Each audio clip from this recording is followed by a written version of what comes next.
So typically when we're doing these back leaning things, we want to see the tension applied to it from the side view. You can't always get that because of obstructions of view and stuff, terrain, whatever, but we can here. So as you can see, the main stem leans back quite a bit. There's this stuff that's just way over there, over that way, over the irrigation ditch and over those people's yard. That's a yard over there.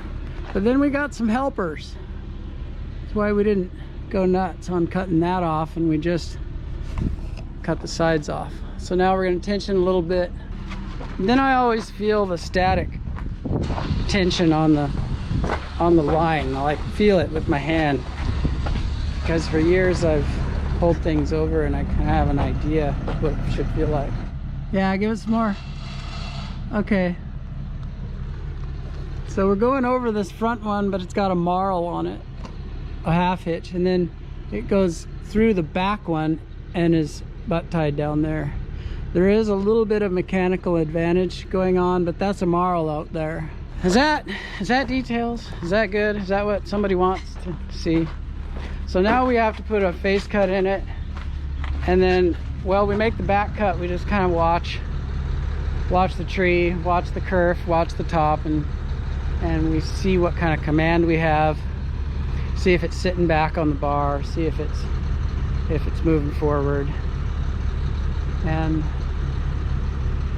we'll put the drone on it so that we can kind of show how much of the hole we use up here, because that's fun. That's fun. Isn't it fun? Isn't it? Don't you think it's fun? We'll cut the stump just a teensy bit high. That'll shorten it up a bit, because it's wide enough that the curve of the sidewalk encroaches on the tree canopy where the canopy is going to be hitting. And so we have first contact, these logs here, this side of the sidewalk, not too close, because you don't want to shove the logs into the sidewalk when it hits, but close enough that the main impact of the branches when they hit are on those logs before the sidewalk. Oh, it's not rocket science, it's just something. It's just something we do. Good morning, YouTube. We're here at a big oak tree. August will go ahead and describe to you what's going on. No. And with that being said, we've got this big, massive oak tree. It's super widespread, as you can see, and we can't damage the sidewalk or damage the brand new house. They're going to be putting a new house in here, but the cost of a removal like this with a house right here could be double or triple what it is now. So we're going to go ahead and take it out. It's a no cleanup job. All we have to do is get it on the ground and keep it contained within the lot of the sidewalk boundary here. So yeah, sidewalk's good. This is how we're gonna do it. This is how we do it. How do we do it? We don't know. We're talking about it. We brought the crane, but I'm thinking maybe the crane is not gonna happen because this is a lot of empty space. These are fresh sidewalks. They're only 4 inches thick. There's some water, irrigation, whatchamajiggies out there and stuff, so we don't want to damage those. Hey, can you tell that guy to stop hammering over there on that new house? Stop hammering on the new house. Okay, thanks. Okay. No. So probably follow the tree. So if we center it straight out this way, it's so wide, it'll be hitting the sidewalk pretty hard on this side. and it'll just be brushing the fascia on the house there, which would probably be a non-issue. So probably what we do is remove that limb or that trunk back to where it'll fit in the yard. And then maybe a little bit of the side of it over here. Don't have to. Be better video if it brushes a little bit, right? Sure would. Yeah. So we don't know what we're gonna do, but I think we'll skinny it up, and then the canopies of the other tree are kind of blocking it, but it goes way over the irrigation ditch, way over that way, which is fine because we have leverage. This big lead that we have to take off is helping us. So it sucks that we got to take it off. It helps our weight, but still, it's got to come off. It just comes down to skinny it up. This is my prediction. We skinny it up, and then we put a line in it. We got a 16,500 pound winch on the chip truck with a load of chips in the back.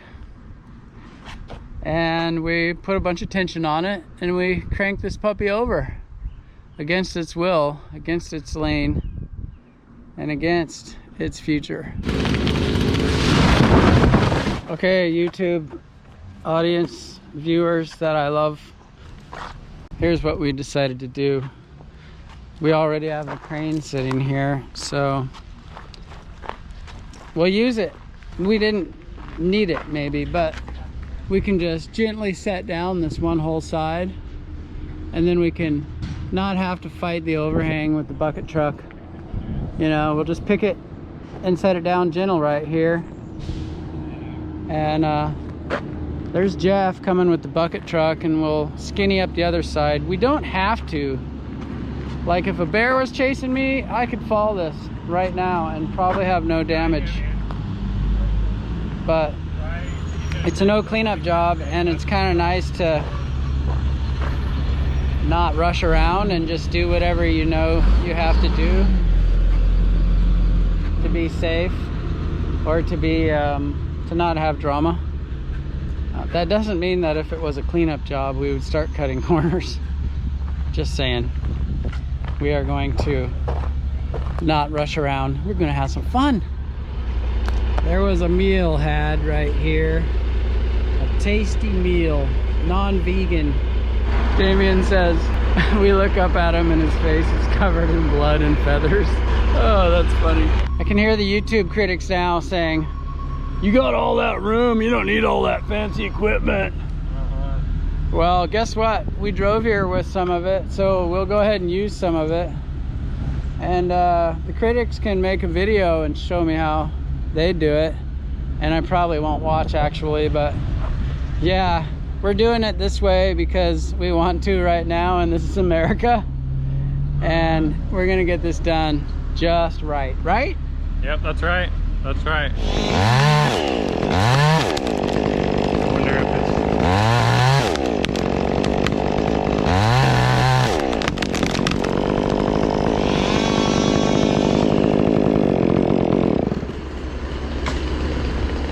Yeah, that's exactly. Oh yeah, it's off.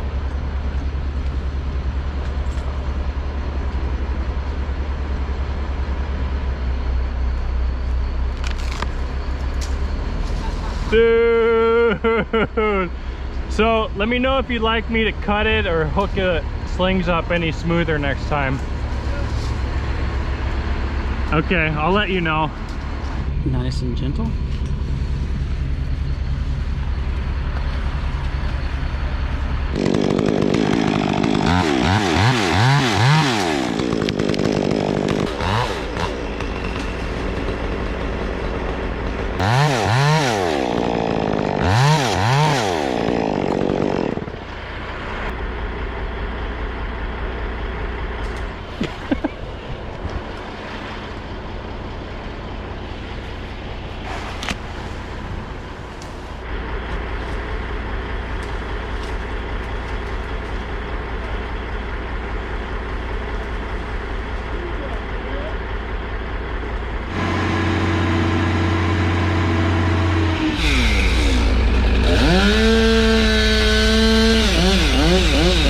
of you guys love details, so I'll give you some.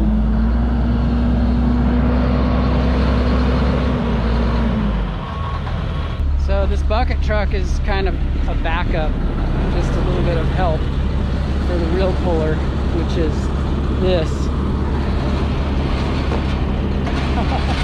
The real puller. Let me look at it. Yeah.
when it's cut like that. Never ever step in front of the base cut, my goodness.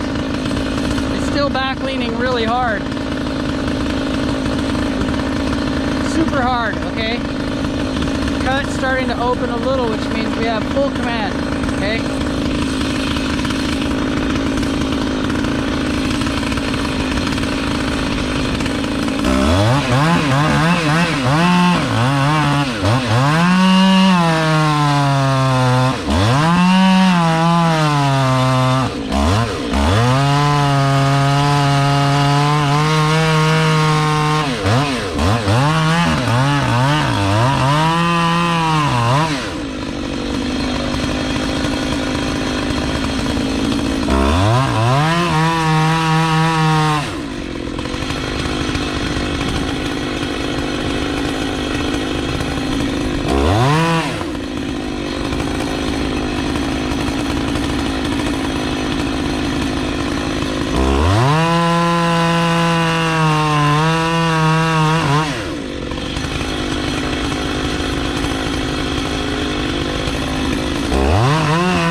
I'm eating a lot of dust here.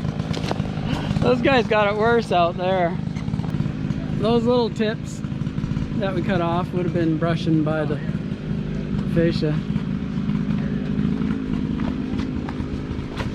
Do you like it, YouTube? Do you like it like we like it? The last thing we'll do is clear the sidewalk and inspect it to make sure our log curb protector was the ticket. You can see the curb protector sticking out there. So we only used it where we needed it, see? We didn't need it here for the wispy twigs, but we needed it where we needed it. Do you know what I mean?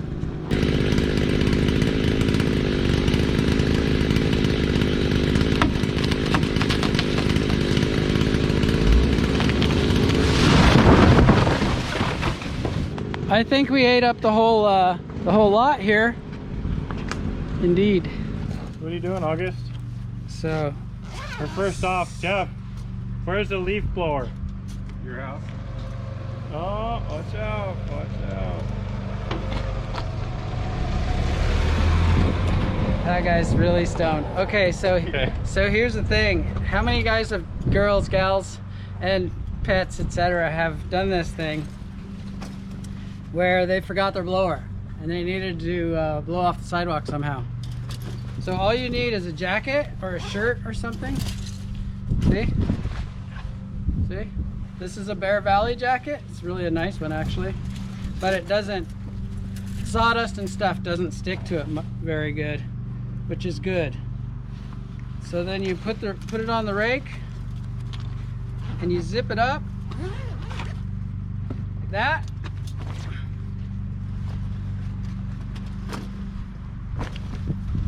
You make sure your pockets are closed so that you know, you don't get stuff in your pockets, because then you don't lose the stuff that's in your pockets. And then you see this sidewalk over here? Yeah. Hey, move that rope, would you? This is gonna replace the blower. Dang. Now we just gotta do the whole street is all. Bear Valley rocks. It's a super good coat. Since you guys like to hear us talk, some of you.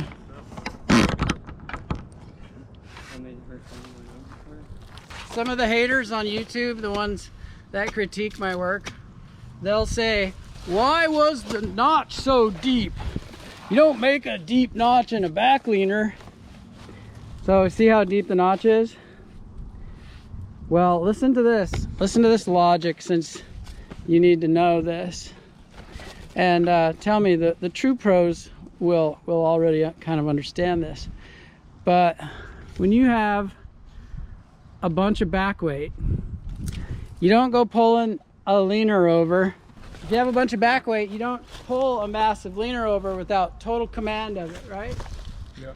So if you have total command, in other words, massive pulling strength and a really strong rope or cable, then you know that you have command of it. So you make your notch with the tension on it. Then when you start your back cut, you're already pulling really hard and you're pulling back weight. Why add the extra pulling power of having your hinge way over here with all the back weight way back here?